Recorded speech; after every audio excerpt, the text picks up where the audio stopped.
Hey y'all, so I'm Imani, and I want to just talk a little bit about Untitled number two in my art practice. Untitled number two is about change.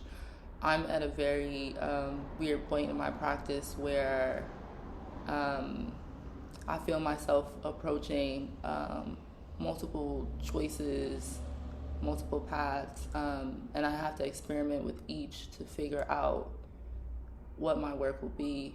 And I think the Cutout series is one of those paths.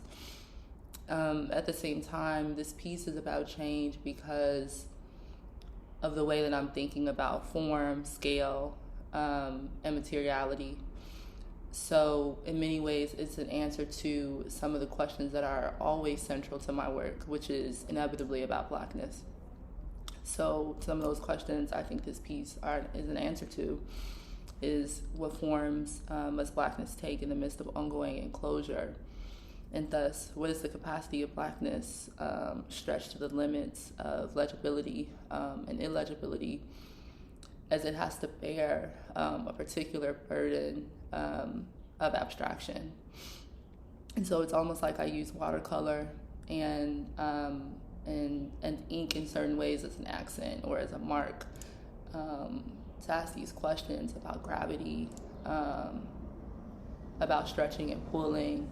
Um, and you might see, depending on how you look at it, or you might not see the way that certain forms,